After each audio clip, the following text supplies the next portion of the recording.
السلام علیکم.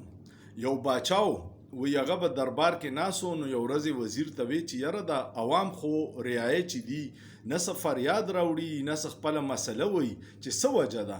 نو وزیر ورته وایي چې یو کار به وکړو، وی زه به یو چیک پوسټ جوړ کړم او پای به پولیس ودرم او څوک چې پې تېرېږي نو یو دوه ډنډې به ترې وهي نو کیدای شي بیا خلک فریاد له راشي. باچا وی ټیک ده جوړ کا. چیک پوسټ یې جوړ کو او دوه ډنډې به خلک وال خو څوک رانله. باچا بیا یو هفته پس تپوس وکړو چې یاره وزیره تا خو هغه کار کړی خو څوک اړو فریاد له رانغی. هغه وی جي دا ډنډې به ورته څلور کړو. وی کیدای شي بیا راشي بیا به چې څوک په چیک پوسټ تېرېدو نو څلور ډنډې به یې وهو.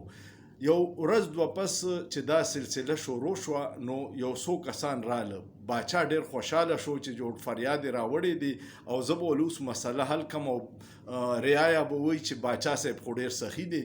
وی وایه څه فریاد مو دی؟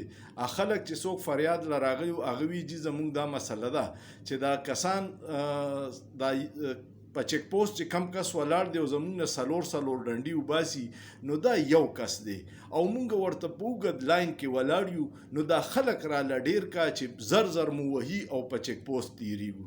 دا خبره مې دې پورې وکړه چې دا د پاکستان قوم مثال دی. د ګیس قیمتونه ډبل شو، بجلی یونټ په 56 روپۍ شو، پټرول او ډیزل 60 روپۍ ګران شو، اوړه په 160 روپۍ کیلو شو، معذرت چینی په 165 او 70 کې خرڅیږي او خلک خاموش دي. نو دا باچا صاحب چې کم ناست دی وزیر اعظم دی به وایي چې یو 60 روپۍ نورم ګران کو، خلک هسې هم فریاد نه کوي. زموږ د معاشري مثال د قبرستان جوړ شوی. مقبرې ته چې ته لاړ شې پای باندې کیکر غني بوټي وي، کوسډب سپي پکې ګرځي، خره په قبرونو ګرځي، خو هغه مړي غریبانان فریاد نشي کولی ځکه چې مړي. نو دغه حل زموږ د معاشرې دی.